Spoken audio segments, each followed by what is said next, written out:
Welcome to Surviving Bad. I'm your host, Peter Komendowski, and together we explore Iowa stories of survival, hope, and inspiration.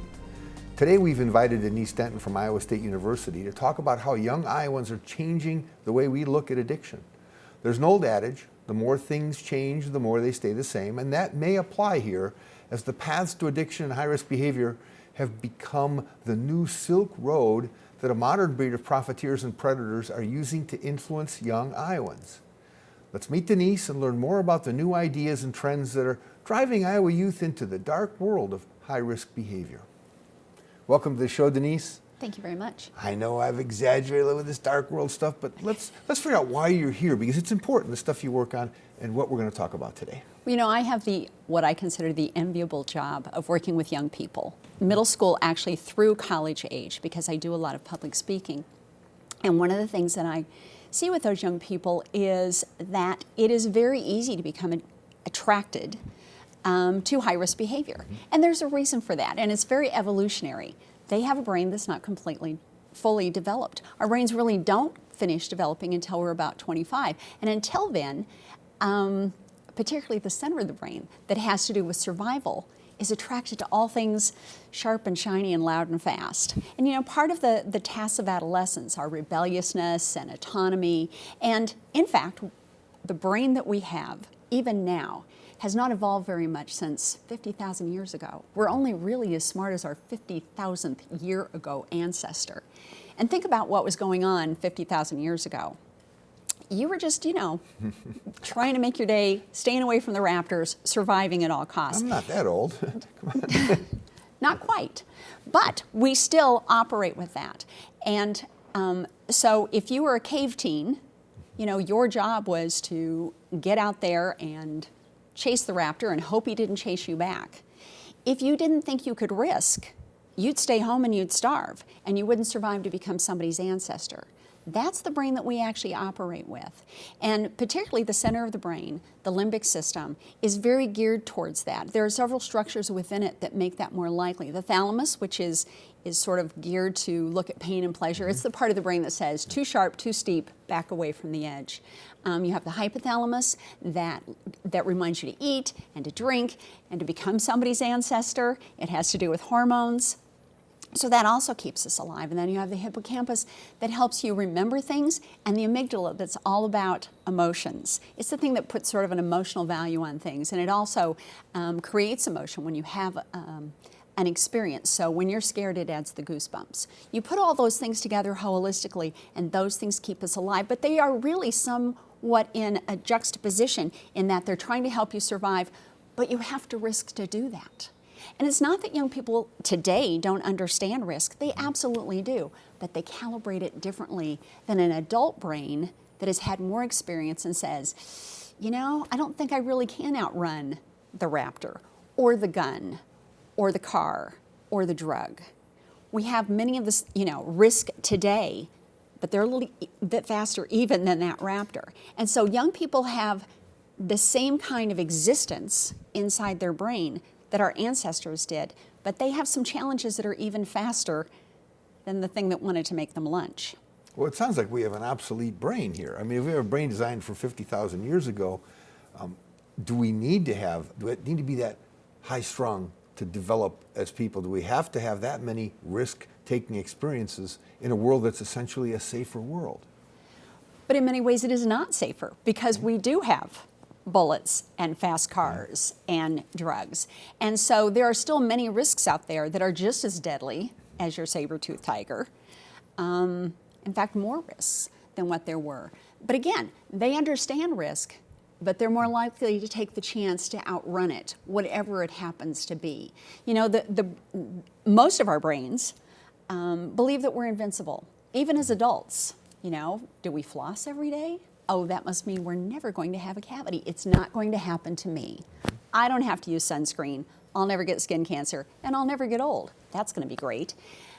You know, you don't have to wear your seatbelt because it would never happen to me. There's a piece of our brain, no matter how old we are, that thinks that it's never going to happen to us. But as a teenage brain, that becomes larger. They calibrate that differently, and that puts them in a high-risk position. And for us, we might think it's foolish to take the risk and know with a certain degree of measure that it's not wise.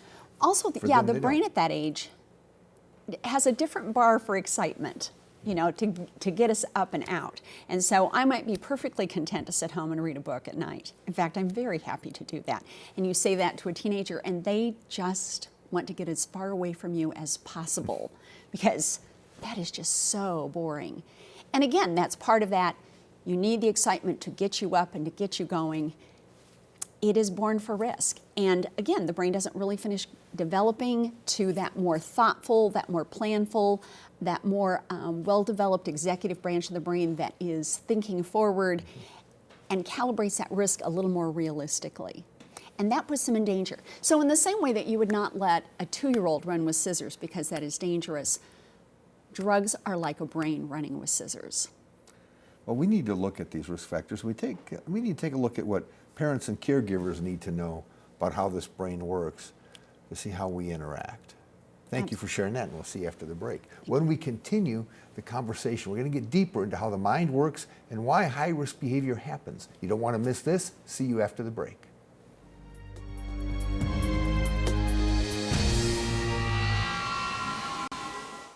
Extreme Internet customers, it's time to turn up the speed and feel everything faster. With extreme speeds up to 1 gig, the streaming is astounding. The control, fierce. It won't just stun you, it'll go to your head. Extreme Internet customers boost your speed for as low as $10 more a month for 1 year. Call 844-EXTREME-5. The home phone. We don't use it like we used to. But add Extreme Phone Service for just $4.99 a month for a year, and you'll quickly see the value. It's a great backup for your cell phone, a ready device in case of an emergency. It's a phone that your kids can always access, and a reliable way to reach someone at home, like your sitter, teen, or spouse, when their cell is on silent, out of battery, or simply out of sight. Add Extreme Phone to your home for just $4.99 a month for a year. Call 844-EXTREME-5. It's part of your everyday. So every day, we at Mediacom endeavor to make it faster, smarter, and more powerful. We're redefining home entertainment with our Extreme platform, bringing you new features with TiVo and easy-to-access apps right on TV. And over the last several years, we've invested more than $1 billion into the advancement of our technology and infrastructure. Because the further we reach, the further you go.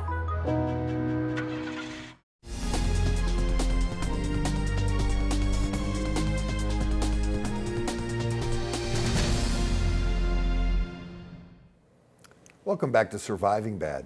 We're talking with Denise Denton from Iowa State University about addiction, substance use disorder, high-risk behavior, the brain, social norms, the future.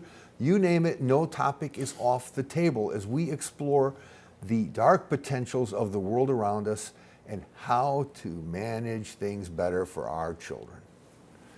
Well, Denise, we talked about the brain. Now, how does that relate to parenting, caregiving, and the messages we try to share with them to keep our kids safe? Well, one of the things that I think we fall down on is that, you know, when you have a 16-year-old in front of you, they look like a grown-up, a self-actualized individual, when in fact, they're far from that. Having said that, it's not that they're not capable, they are. But I think it is incumbent upon us as adults to make sure that they have the information that they need to help them calibrate that risk.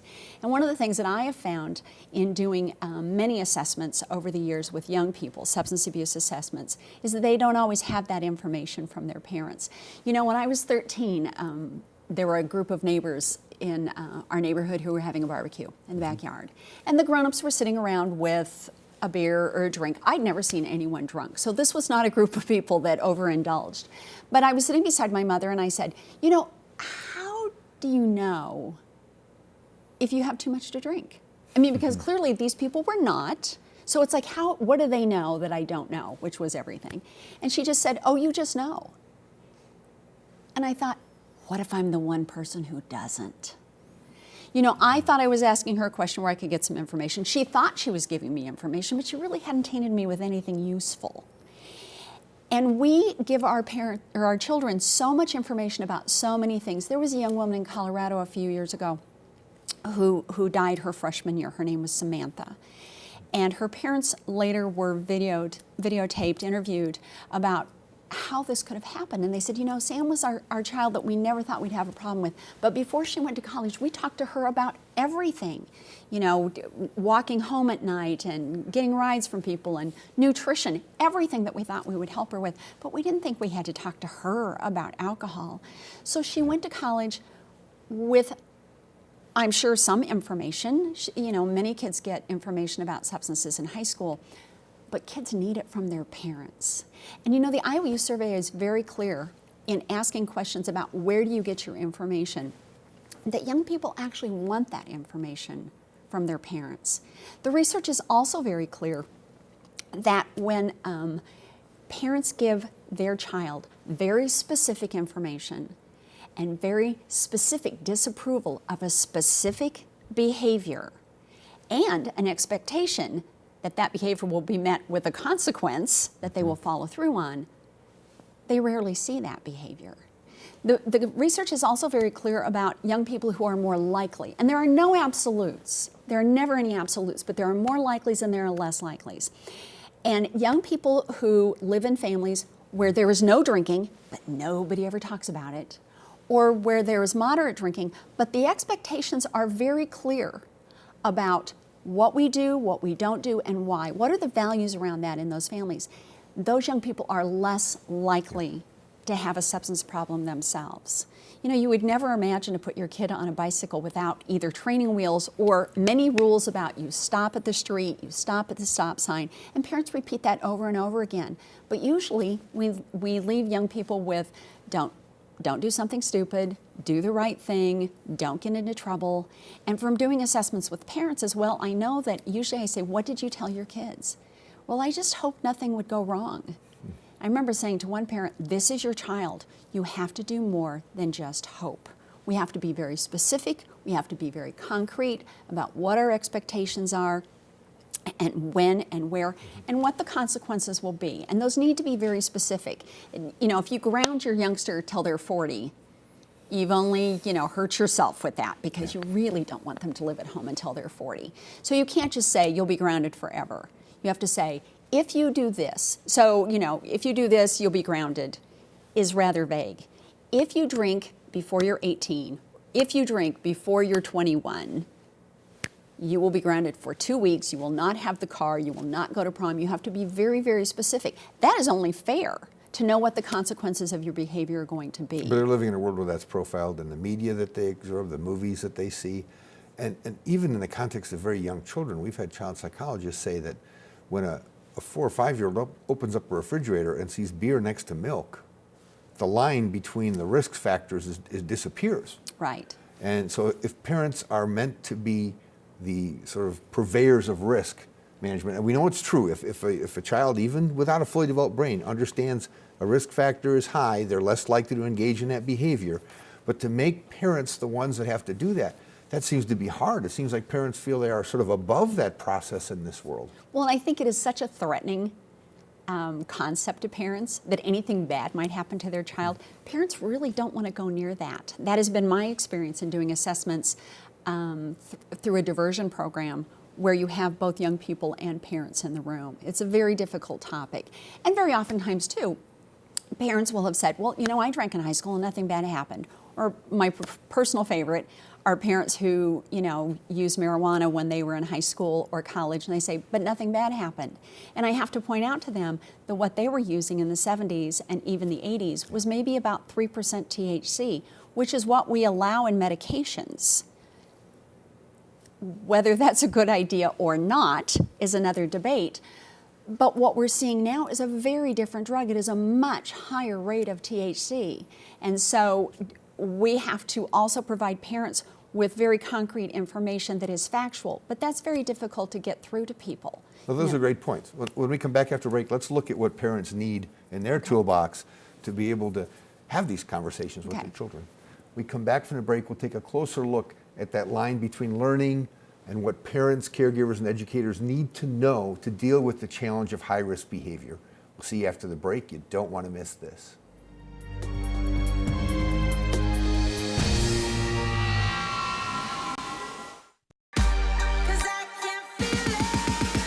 Extreme speed.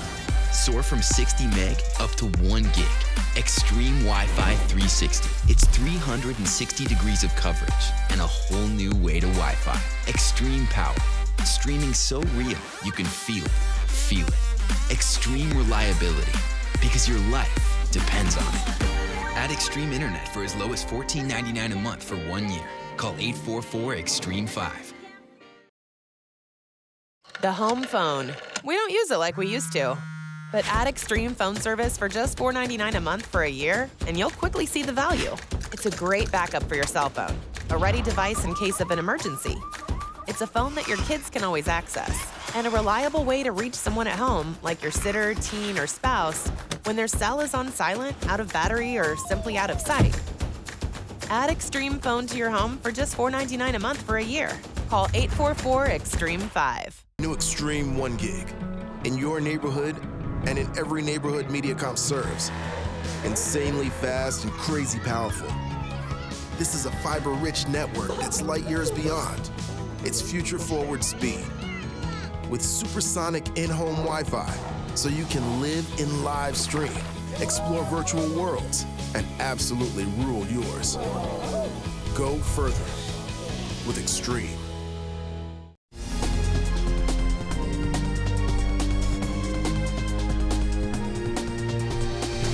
Welcome to Surviving Bad. We're talking with Denise about how the world is changing. Not so much intrinsically how we are changing as people, but how what's affecting us is so much more diverse and so much more dangerous that it's difficult for not just a teen or young adult to manage the world, but especially the parent to manage that teen and young adult to manage the world. So let's take a look, Denise, at this is a hard world. I mean, how do you teach parents something about children at the same time you want children to learn about parents, about things that could really have a severely negative impact in their lives? Well, I don't know if you're familiar with the late, great Stephen Glenn, but I remember hearing him speak at a conference one time talking about how one of his children had become involved in methamphetamine as an adult. And he was so sad about that, and one of the reasons he was sad is that he was an expert on parenting, and he couldn't believe that this had happened. But he said, while I was out telling everybody else how to parent, I left my child unprotected. And nature has an amazing way of filling voids. If you don't give your children the information that you want them to have about everything from how to change a tire to how to avoid drugs, then somebody else is going to do that. And we are surrounded by messages, and that which we hear most often is what we will learn most often. So young people, if you have any kind of monitor in your house, you'll have seen 100,000 beer commercials by the time you're 18. That's the easy part. But they get so many other, messages from so many other places as well, and they are consistent. So parents have to be equally consistent. But, drugs are a complicated issue. Let's just clear up a definition. A drug is anything that when you ingest it, it changes something. So that could include vitamins, and that could include soda, and that could include snake venom, although I don't recommend that. A psychoactive drug, to get into that club, you have to do 4 things. It is anything that when you ingest it, and it doesn't matter, you can sniff it, you can snort it, you can inject it, you can do all kinds of things. But when you do, it changes the way you think, and the way you feel, and the way you perceive your environment, and the way you behave. All those things happen simultaneously. All those psychoactive drugs do those things, but how they do them is slightly different. So all the stimulants borrow from the future, and they make you have energy when you should be tired. But there's always a payback. So as far and as fast as you go in one direction, you're going to have to pay it back. The sedatives, which include things like alcohol, and the narcotics like the opiates, and the sedative hypnotics, slow everything down. They slow down your heart and your lungs. They may slow you down to the point where you're not making decisions, and you might be in a coma, and you might be dead. And you can be dead at either end of that continuum, because too extreme is not something the human body does very well. The drugs that tend to live in the middle are the hallucinogens. Now, the reason they get up in the morning and have a cup of coffee and go to work is one thing and one thing only, and it is to distort your perception. They play you like a fiddle. And you don't know what you don't know. So all of those drugs do those things. Hallucinogens actually borrow from both, so they can make your heart move very fast while you feel like you're moving very slow. They're sort of bipartisan drugs that way. So you're sitting as a parent, and you're identifying all these different drugs, all these different things. You have a parent, and we live in this world that we sometimes feel like, well, if our child is not seeking these things, they're not going to do them. But the fact of the matter is the world is seeking out the children Absolutely. to get them to do these things. And the other thing that most people don't understand is different drugs are stored in our bodies different ways, and that also makes it more complicated, and most parents don't understand that. So water-soluble drugs like alcohol move through our system actually very quickly. That doesn't mean it makes it safe, but it's a different pace. The hallucinogens stay in our system for much longer because they are fat-soluble, and they're released like a time-release cold capsule. They're the gift that keeps on giving. So for instance, with marijuana, the half-life is 7 days. If you get high today, half of it is still in your system 7 days from now, and it doesn't really leave your system for a month. So if you get high even once a week, it's never out of your system. The other thing most people don't understand is you are impaired for much longer. The high only lasts a few hours, but impairment lasts for at least 24. So if you get into a car with somebody who was high yesterday, it's like you're getting into a car with a drunk driver. And if we go from our own experience, as many parents do, they don't understand that.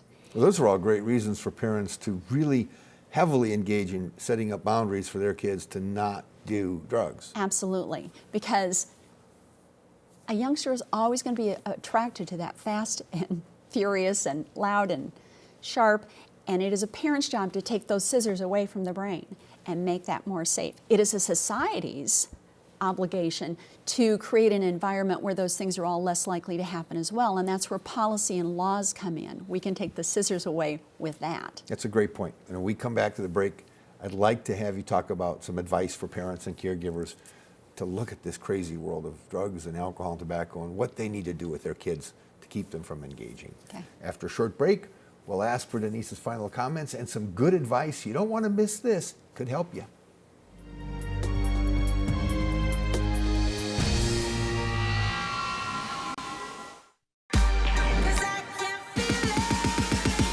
Wi-Fi here, Wi-Fi there.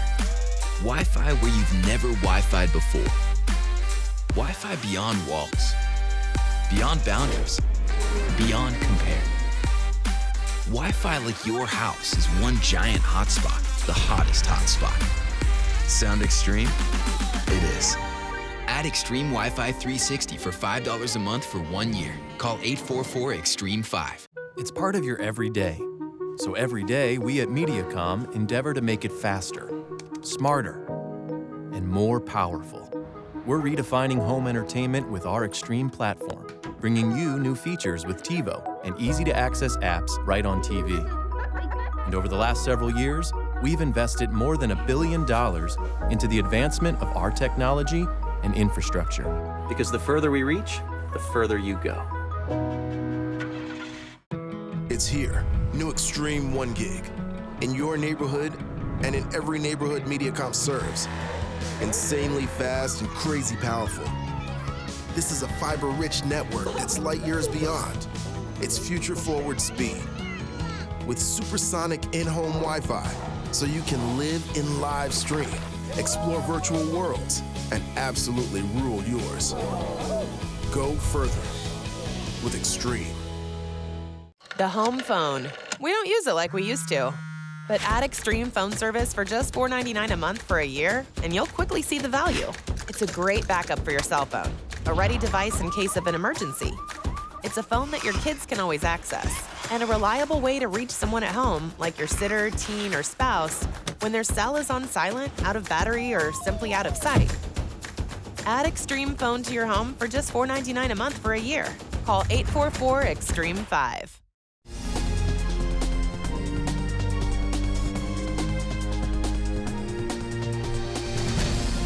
Welcome back to Surviving Bad.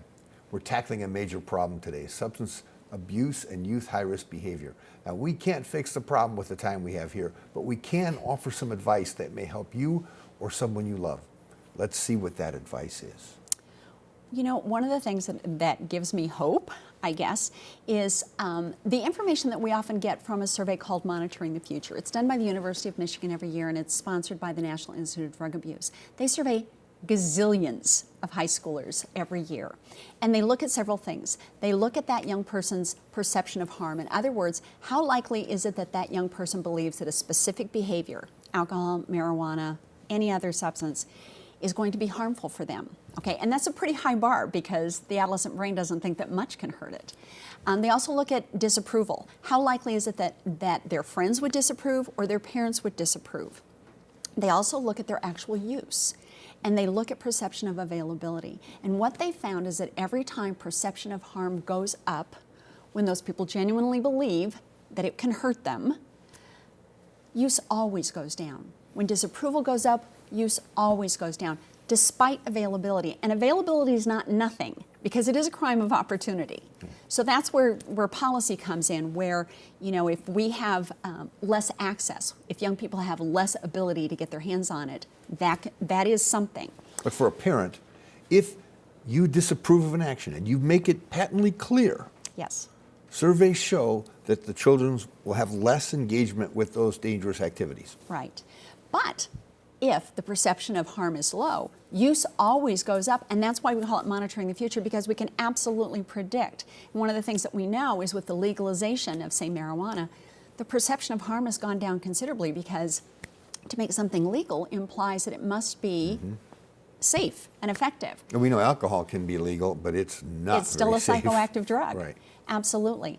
And so it is incumbent upon parents to have that conversation about what their expectations are, what their values are around that, and their perception of harm, letting their young person know that it is harmful, and making sure that their young people have other messages that support that. Because we tend to support in our own minds, you know, things that we have adopted. And the younger that information gets to somebody, the more likely they are to adopt that information. So if the information that they're getting as a young person is that drugs are fine, drugs are safe, it can't hurt you, wherever that message comes from, that is the information that they're going to build on.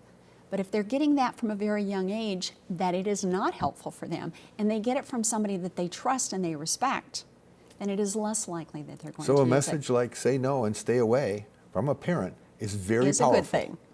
Thank you very much for sharing that with You're us welcome. today. And thank you for joining us today. Keep your eye on Mediacom MC22 for our next episode, where we explore Iowa stories of survival, hope, and inspiration. On Surviving Bad, only on Mediacom MC22, your local programming leader.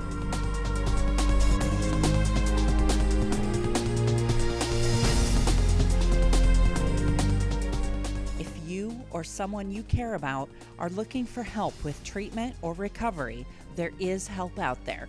Please visit these sites.